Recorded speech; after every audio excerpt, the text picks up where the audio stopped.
Oke, kita sampai dengan buku terakhir, Gajah Mada.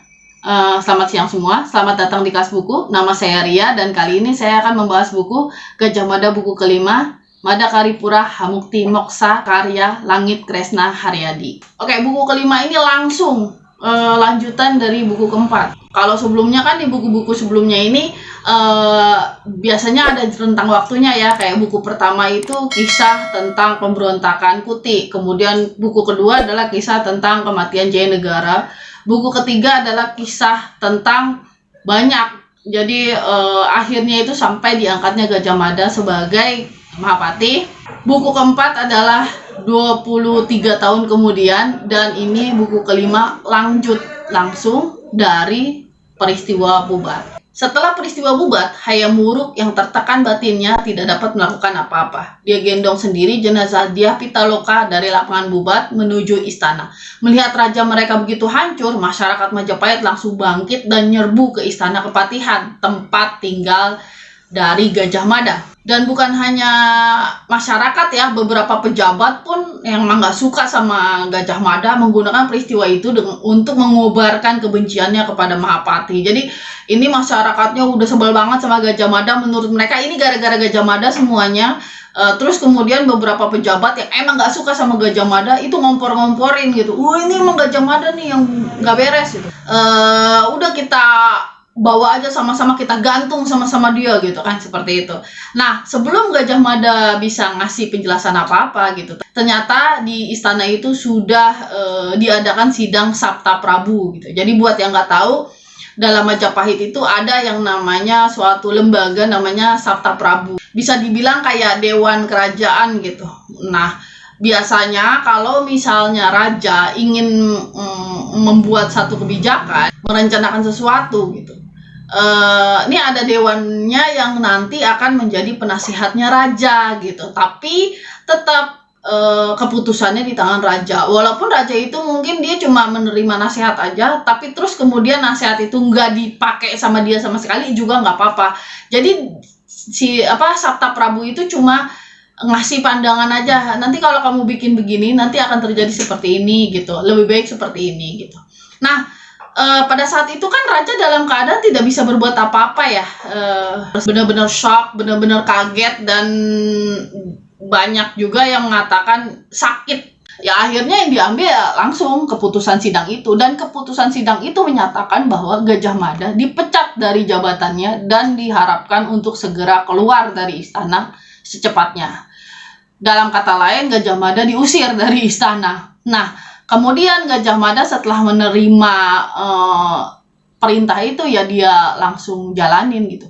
Kalau menurut beberapa tulisan katanya Gajah Mada pada saat itu moksa. Moksa itu bisa diartikan menghilang, bisa diartikan juga meninggal gitu. Intinya dia diangkat ke langit gitu, nggak ada lagi gitu. Nah, kalau dalam cerita ini Gajah Mada kemudian pergi dari rumahnya. Dia tidak bawa apa-apa, ya udah dia pergi aja. Dalam hatinya dia sedih banget ya. Pastinya semua jasanya dia, semua perjuangannya dia, apa yang dia bangun selama ini hancur dalam sekejap hanya gara-gara satu peristiwa. Tapi peristiwanya memang besar, blundernya memang besar. Nah, pada saat itu Gajah Mada kemudian pergi. Dia jalan kaki sendirian, kemudian menuju ke rumahnya dia atau tanahnya dia. Jadi dia tuh kan sempat dikasih tanah tuh sama raja, yaitu di daerah Probolinggo sekarang. Namanya itu adalah Mada Karipura. Nah, sampai sekarang memang daerah itu tercatat sebagai miliknya Gajah Mada. Nah, dia pergilah ke sana dengan jalan kaki.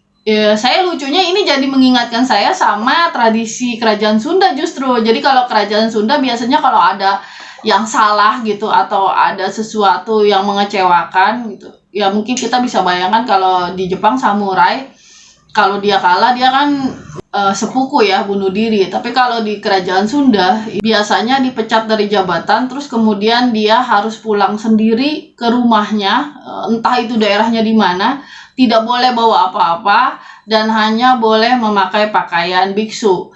Nah, selama perjalanan dia tidak boleh meminta apapun. Jadi selama perjalanan ya dia kalau nggak ketemu orang nggak bisa, kalaupun ketemu orang nggak bisa minta. Jadi ya udah, kalau lapar ya lapar aja sampai rumah gitu. Kecuali kalau ada orang yang kemudian manggil dia terus ngasih makan atau meminta dia sesuatu, misalnya tolong dong kerjakan ini di rumah saya, misalnya gentengnya rubuh mau dibetulkan, terus habis itu dikasih uang oleh orang, baru dia bisa ambil. Nah, itu tradisi dari kerajaan Sunda seperti itu sampai rumahnya. Yang ini adalah Gajah Mada melakukan hal yang mirip sama, tapi ya mungkin agak berbeda. Di sini dia jalan kaki pulang. Nah, selama perjalanan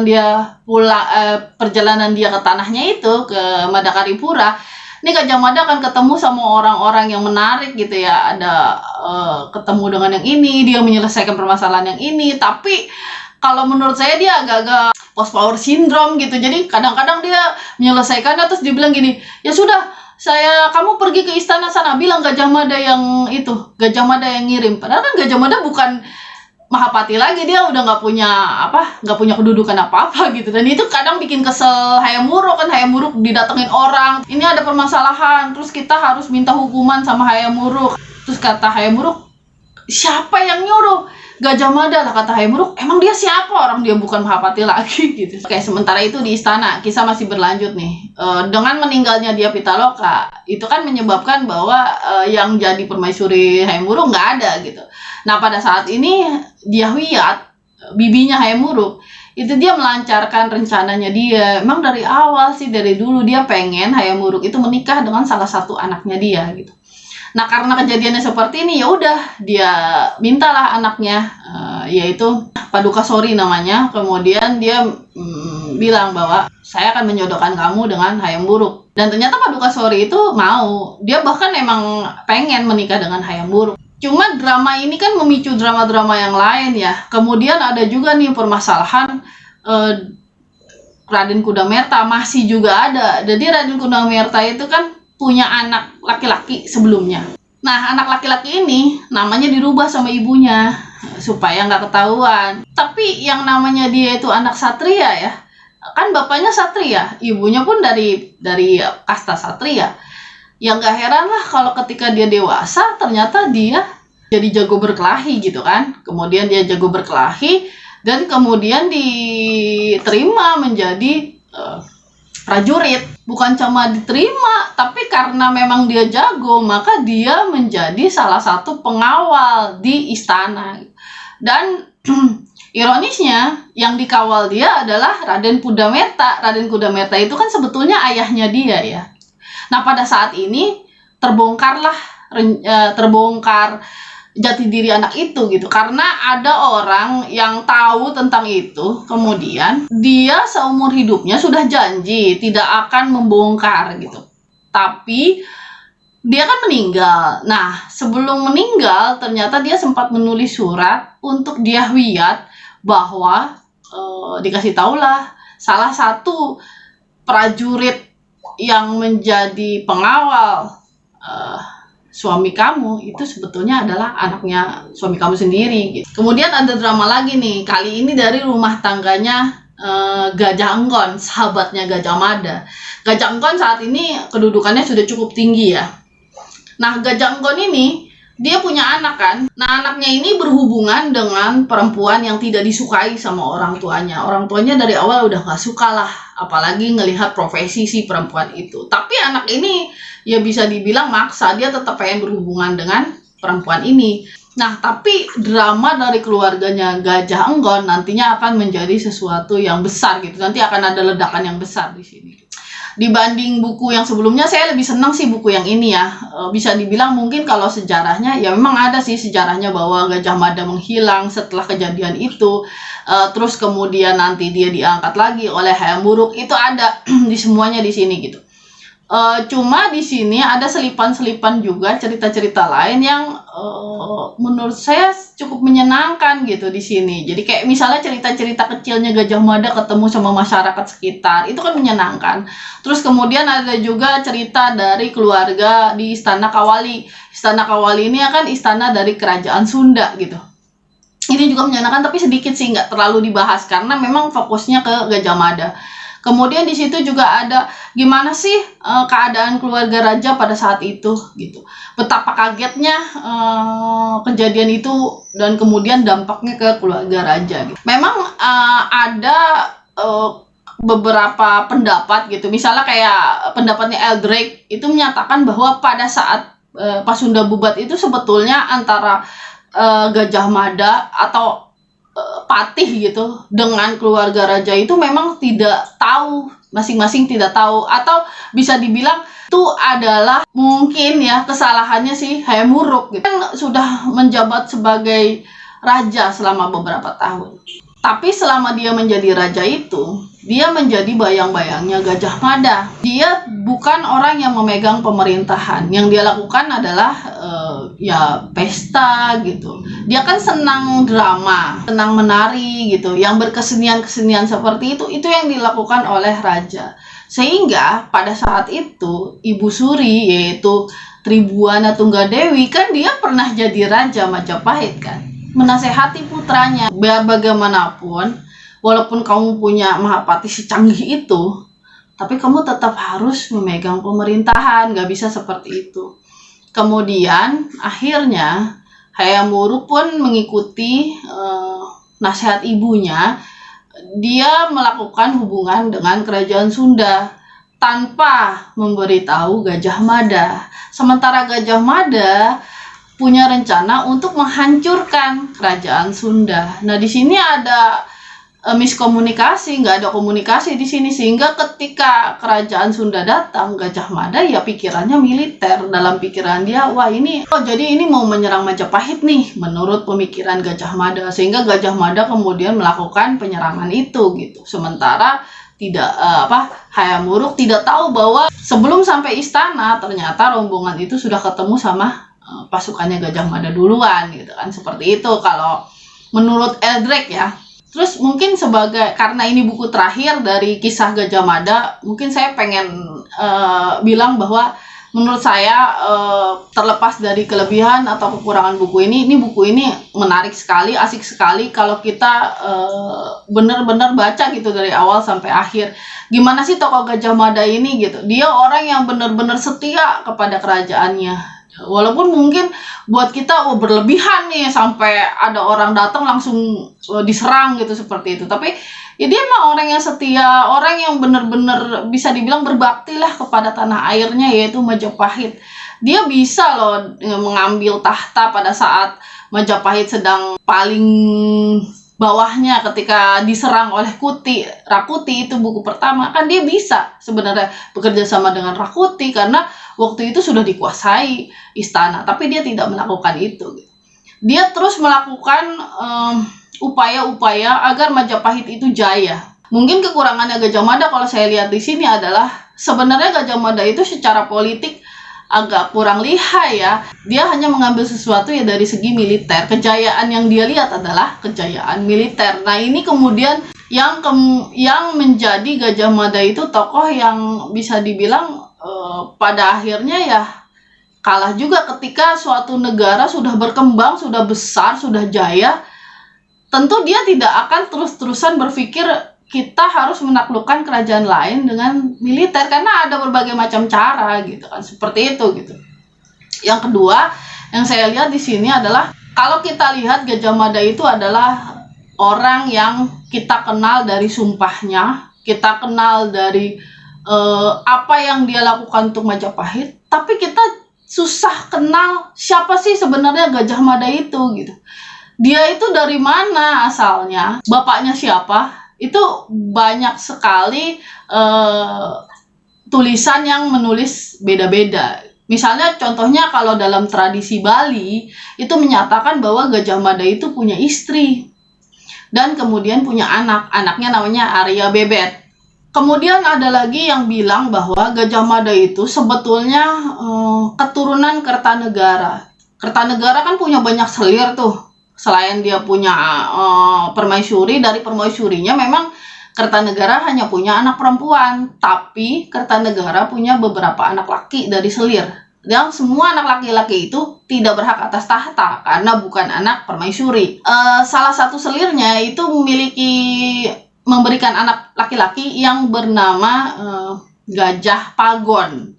Gajah Pagon ini kemudian menjadi salah satu prajurit yang melindungi keluarga raja.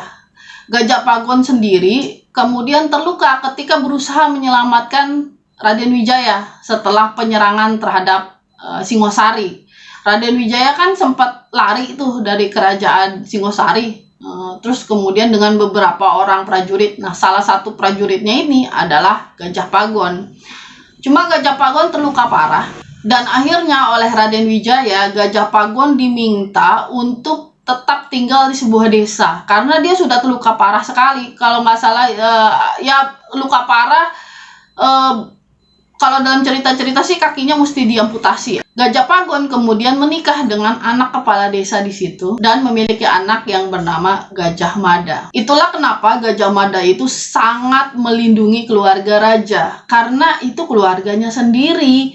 Karena bagaimanapun kalau memang itu benar-benar seperti itu ya, memang dia anak dari Kertanegara, maka keluarga raja itu adalah keluarganya juga. Dia itu adalah sepupunya dia semua. Jadi kayak dia gitarnya itu sepupunya dia. Dan itu juga kemudian ngasih alasan kenapa Gajah Mada itu sangat dekat dengan dia Gitarya, yaitu Tribuana Tunggadewi, dibanding kepada Jayanegara. Karena Jayanegara kan bukan cucu Kertanegara kan. Ada juga riwayat yang menyatakan bahwa Gajah Mada itu adalah anak dari Raden Wijaya, tapi dari selir. Sama juga berarti dengan keluarga raja pun dekat, karena bagaimanapun Tribuana Tunggadewi, kemudian dia Wiyat, itu adalah saudara-saudara tirinya dia kalau memang itu benar terjadi. Nah, tadi kan saya bilang bahwa Gajah Mada itu punya istri dan punya anak kalau menurut tradisi Bali. Tapi kalau menurut tradisi Jawa